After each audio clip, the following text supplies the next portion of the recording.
Hey, what is up guys? It is Smike here, and today I'm going to be showing you my top 10 facts about the Mangle in Five Nights at Freddy's. This idea was suggested by YouTube user Juan Noriega, so thanks man. So up at number 10 is that Mangle was originally supposed to be the toy version of Foxy, the same way as, for example, Toy Freddy is a toy version of Freddy. However, Phone Guy explains to you that because Mangle was taken apart by children, it became a take apart and put back together attraction. And more so, it's actually possible that Scott originally planned the Mangle to be a normal walking animatronic, because if you look at this teaser poster released by Scott to tease the second game, you can see that the Mangle still has his hook, which has been removed by the time the game was released. And now for fact number 9 is that if you happen to glance upon the Kids Cove camera while Mangle is there, you might see him laying on the ground with an eyeball next to him. And if you check on that same room again when Mangle is gone, you'll notice that the eyeball is gone. So yeah, this is just a very small detail that Scott overlooked. Nothing really too big of course, but still pretty interesting.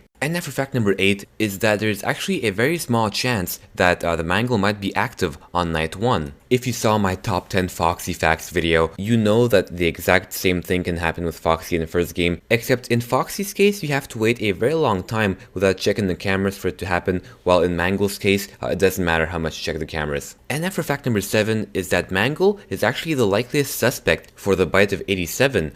Before it used to be Foxy, but now we know that that is actually quite unlikely because in the second game, Foxy is actually discontinued and kept in the back room, while on the other hand, we all know that Mangle has plenty of human contact, and also the way he attacks you, he bites you where your frontal lobe would be. And since we know that whoever was the victim of the bite of 87 got his frontal lobe bitten off, this all makes the Mangle a pretty convincing suspect for the bite. And yeah, so the most likely scenario is that Jeremy got bitten by Mangle while attending a birthday party during day shift, especially considering the fact that he was told to wear his uniform and stay close to the animatronics, which increases his chances of getting bit. And now for number 6 is that people have been reporting that it appears that when Mangle enters your office, it seems to have some kind of an effect on the other animatronics, whereas they actually get more hyperactive, and they just generally start to move faster. One explanation for this is that the Mangle's sort of broken radio that has all that static noise somehow has an effect on the other animatronics when they hear it. But yeah, do take this with a grain of salt, because even though people have been reporting this to happen, it's not officially confirmed. And now for number 5 is that there is a big debate going on about the Mangle's gender. There is actually evidence supporting both sides. For example, the evidence for Mangle as a female is, first of all, it has kind of a female look to it, and also it's one of the active animatronics during the custom night challenge Ladies Night. However, there is also evidence out there that Mangle might be a boy. For example, that the Phone Guy refers to him as a he, and also some people have made the argument that the reason why the Mangle is present in the Ladies Night custom challenge is to make the night more difficult, because without him or her, it would be way too easy. But you guys tell me in the comment section below, what do you think? Is Mangle a girl or a boy?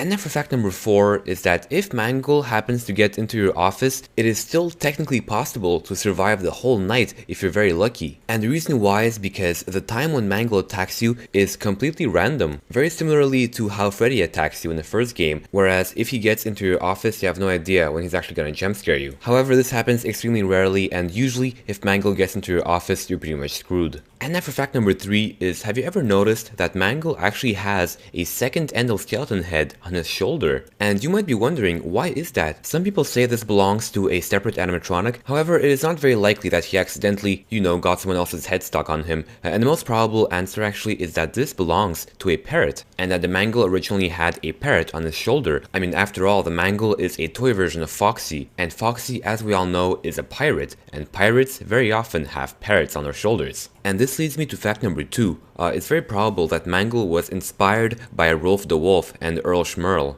Rolf the Wolf, who is actually a wolf animatronic from the Rockafire explosion, and of course his sidekick Earl Schmerl, who is his puppet, whereas a parallel may be drawn between the parrot on the Mangle's shoulder and Rolf's puppet. And this also makes sense because the toy versions of the animatronics have a much higher production budget, to the point where they actually have facial recognition software, so it wouldn't be too hard to upgrade the Mangle and to give him a parrot edition. And now finally for fact number 1 is that if you analyze the Mangle's static, you will find that he's actually very probably trying to call the police. How do we know this? Well, if you listen to it very closely, you will hear that at some points it says 10-1. And if you Google police codes, you will see that 10-1 means bad reception. But yeah, otherwise, I made a whole video on this where I explain what I think the Mangle static means, and the video is called The Mangle's Dark Secret. So if you're interested, go watch that. So yeah, thanks for watching my top 10 Mangle facts video. If you enjoyed this video and want to see more, why not subscribe? And otherwise, if you enjoyed this video and want to encourage me, why not leave a like as well, helps a lot. And yeah, otherwise, I guess I'll see you guys next time. Peace!